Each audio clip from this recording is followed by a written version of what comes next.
بسم اللہ الرحمن الرحیم۔ السلام علیکم، خوش آمدید میرے یوٹیوب چینل پر۔ آج ہم آپ کو ایک عظیم پیغمبر حضرت یوسف علیہ السلام کا واقعہ شیئر کرنے جا رہے ہیں۔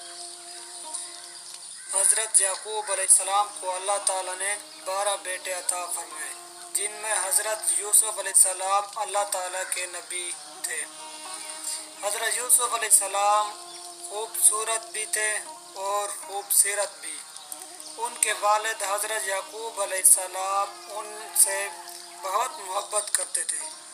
ایک دن حضرت یوسف علیہ السلام نے اپنے والد سے کہا کہ ابا جان، میں خواب میں دیکھتا ہوں ایک سورج، چاند اور 11 ستارے مجھے سجدہ کر رہے ہیں۔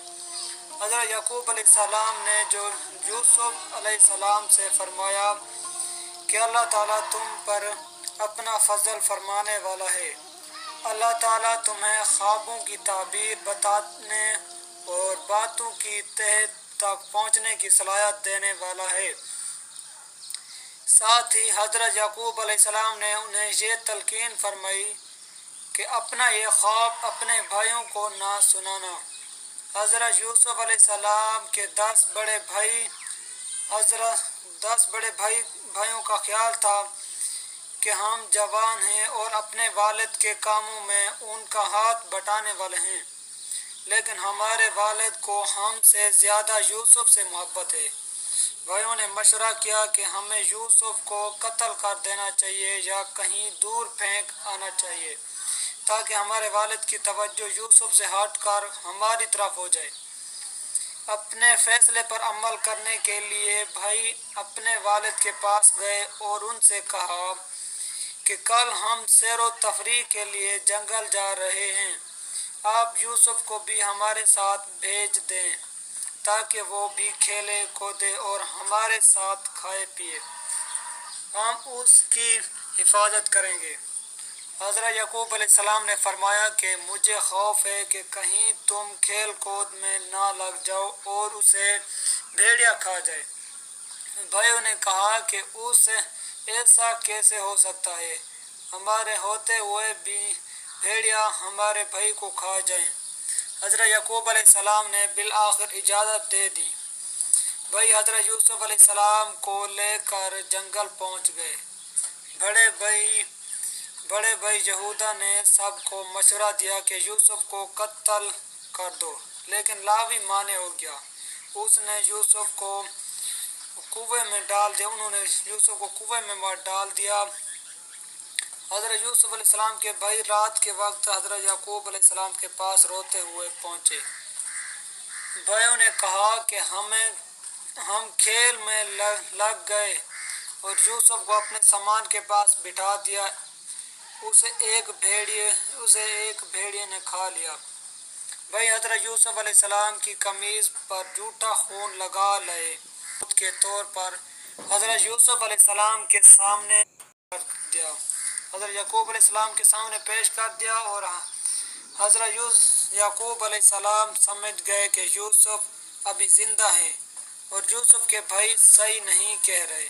حضرت یعقوب علیہ السلام نے فرمایا کہ یہ تمہاری بنائی ہوئی جھوٹی بات ہے، لہٰذا میں صبر کرتا ہوں اور اس معاملے میں اللہ تعالیٰ ہی سے مدد طلب کرتا ہوں۔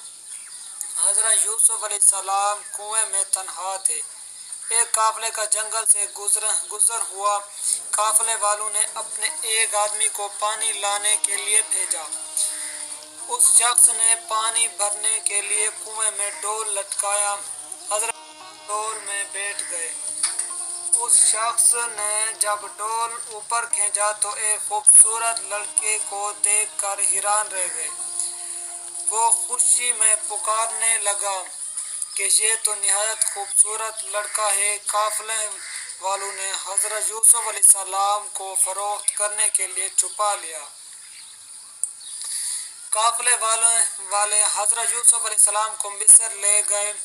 عزیز مصر نے حضرت یوسف علیہ السلام کو مہنگی قیمت میں خریدا۔ عزیز مصر نے اپنی بیوی زلیخا سے کہا کہ یوسف کو عزت و کرام سے رکھو، شاید کہ یہ ہمیں فائدہ پہنچائے یا ہمیں اسے اپنا بیٹا بنا لیں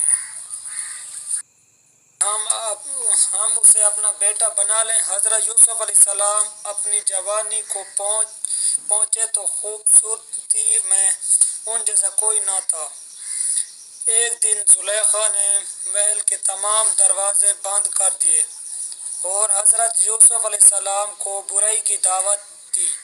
حضرت یوسف علیہ السلام نے اللہ تعالیٰ کی پناہ مانگی اور دروازے کی طرف دوڑی۔ جب دونوں دروازے کے پاس پہنچے تو وہاں انہوں نے عزیز مصر کو کھڑا ہوا پایا۔ شوہر کو دیکھتے ہی زلیخا نے حضرت یوسف علیہ السلام پر برائی کا الزام لگا دیا۔ حضرت یوسف علیہ السلام نے فوراً انکار کیا اور فرمایا، یہ عورت مجھے برائی کی دعوت دے رہی تھی۔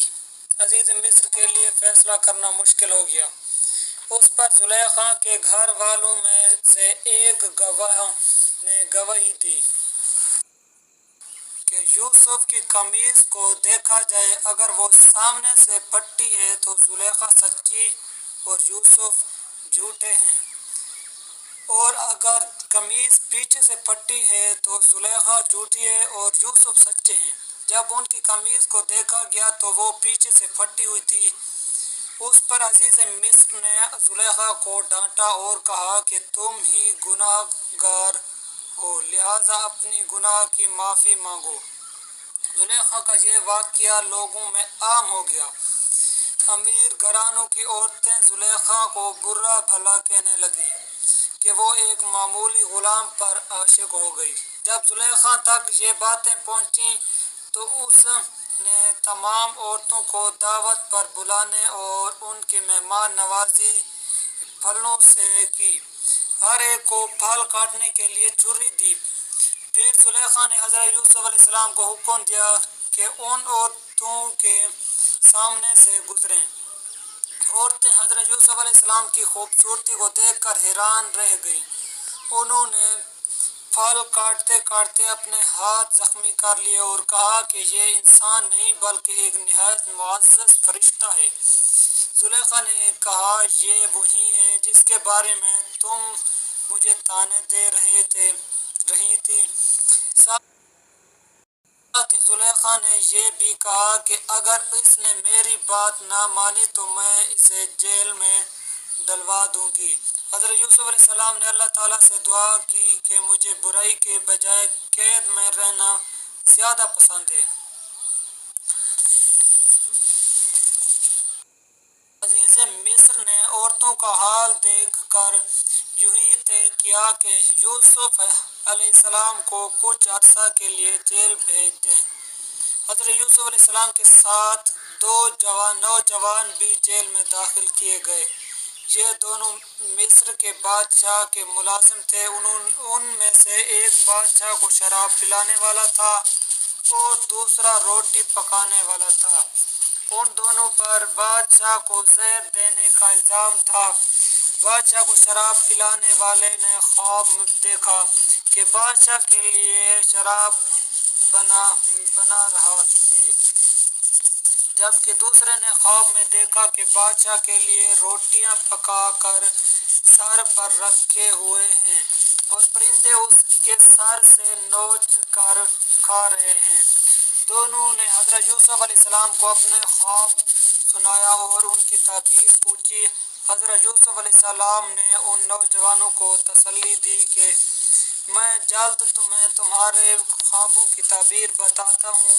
اس موقع سے فائدہ اٹھاتے ہوئے حضرت یوسف علیہ السلام نے دونوں نوجوانوں کو توحید یعنی ایک اللہ تعالیٰ کو ماننے اور شرک سے بچنے کی دعوت دی۔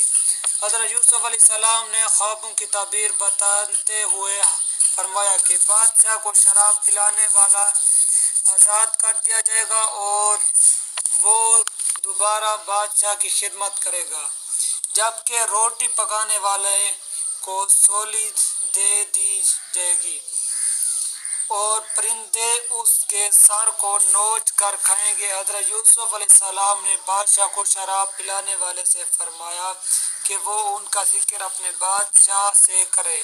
وہ اپنی نوکری سے بحال ہو گیا۔ لیکن وہ حضرت یوسف علیہ السلام کا ذکر بادشاہ سے کرنا بھول گیا۔ اس طرح حضرت یوسف علیہ السلام میں جیل میں کئی سال رہے۔ زندگی کا اب تک جو دور ہم نے پڑھا ہے وہ تکلیفوں سے بھرا ہوا تھا، لیکن ان تکلیفوں میں حضرت یوسف علیہ السلام نے صبر سے کام لیا، اللہ تعالیٰ کی رضا پر راضی رہے اور اس کے حکموں کو پورا کرتے رہے۔ وہ کبھی زبان پر شکایت نہ لائے، جس کے نتیجے میں اللہ تعالیٰ نے انہیں زبردست عروج عطا فرمائے۔ اس ویڈیو کا اگلا حصہ دیکھنے کے لیے ہمارے یوٹیوب چینل کو سبسکرائب کرنا نہ بھولیں۔